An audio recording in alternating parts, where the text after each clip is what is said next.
650 million kilometers from home. What a weird-looking place. And yet, it seems strangely familiar.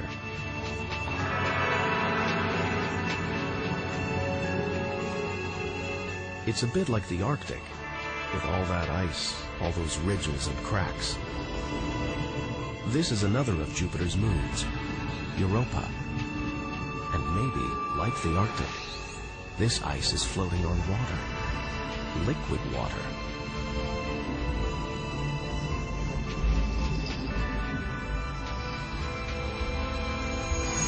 It's an intriguing thought. But we're 800 million kilometers from the sun. Surely Europa is frozen solid.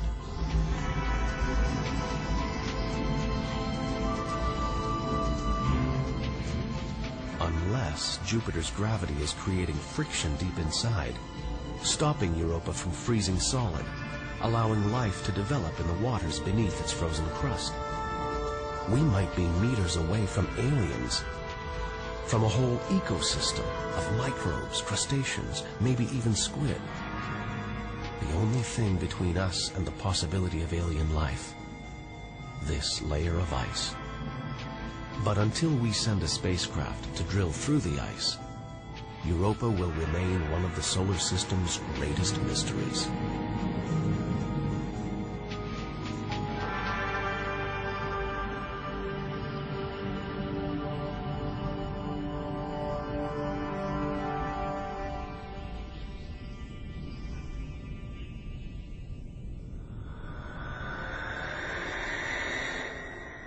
It's captivated our imaginations, haunted our dreams, and here it is, spinning before our eyes.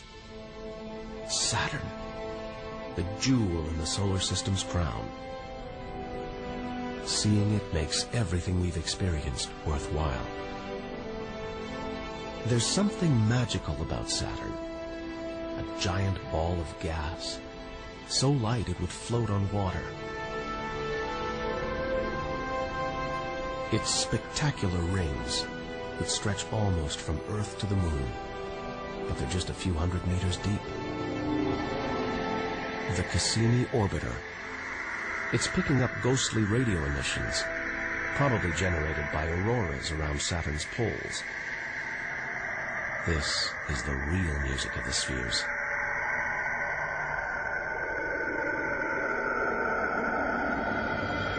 And it's telling us these rings are most likely all that's left of a moon shattered by Saturn's gravitational pull. Incomparable beauty from total destruction.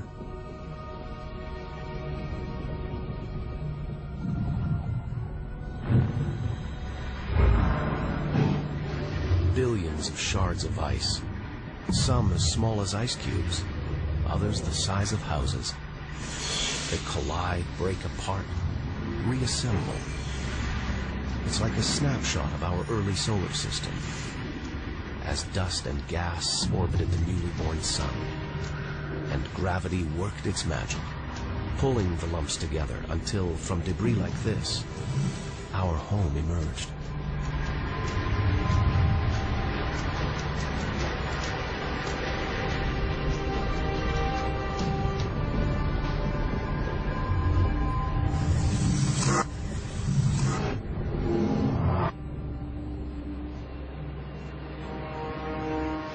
Every object orbiting Saturn is technically a moon, from the smallest block of ice to the planet's 60 or more larger moons, including one that's larger than our moon, larger even than Mercury, Titan.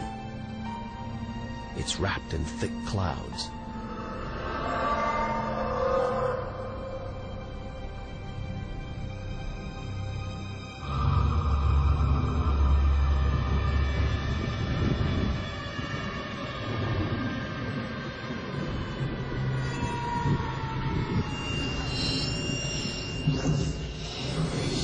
But beneath the clouds, it seems like there's an atmosphere down here.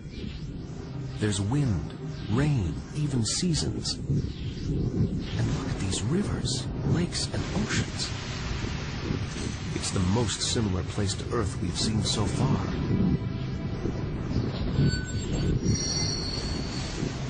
Except that's not water. That's liquid natural gas. There must be hundreds of times more natural gas here than all the Earth's oil and gas reserves. If we could get it home, it could power our cities, fuel our cars for thousands of years.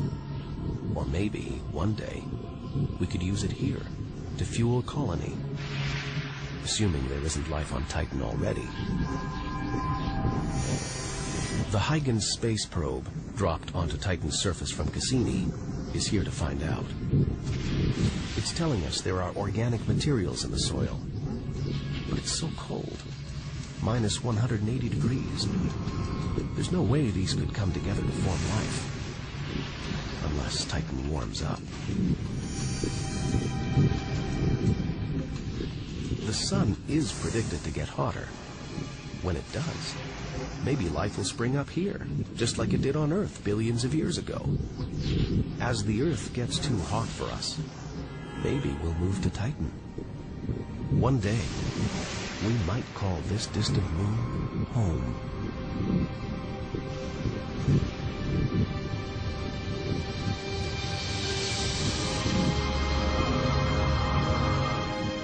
Home. We're at least 1 billion kilometers away now. Beyond this point, we lose visual contact with the Earth. It's as though we're standing on a cliff, looking out into the solar system's mysterious outer reaches. If we want to understand the universe, to reach its edge, we have to jump.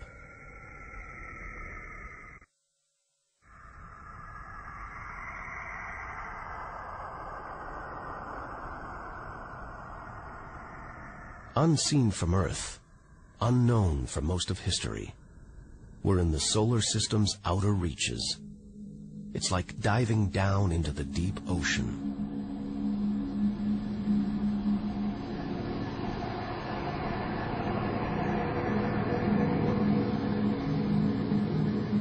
Those rings. It looks like Uranus has been tilted off its axis, toppled over by a stray planet.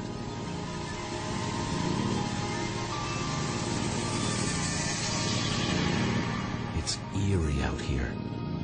Lonely. But we've barely left the shore.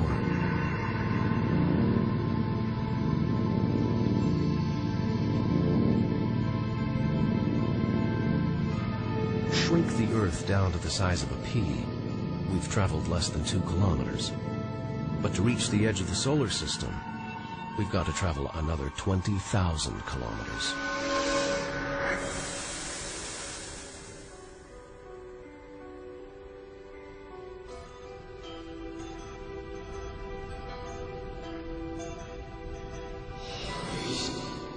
Out of the deep, another strange beast.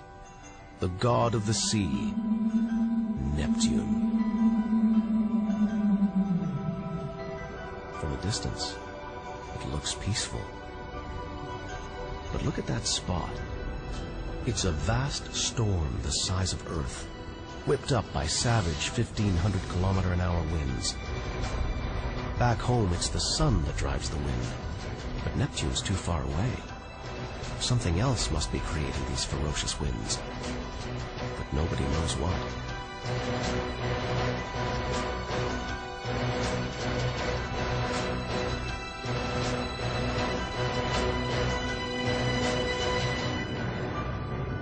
And just beyond, one of Neptune's moons, Triton.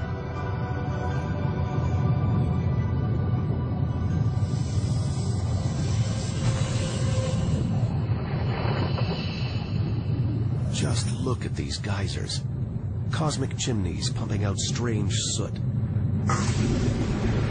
And this moon is going around Neptune in the opposite direction of the planet's spin. A cosmic battle of wills that this angry moon is always going to lose.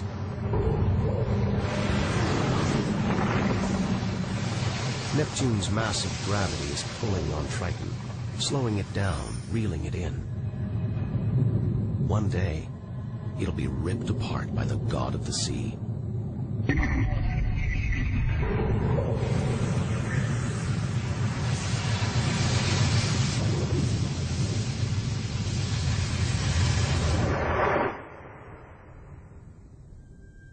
that's it. No more moons, no more planets to see in our solar system.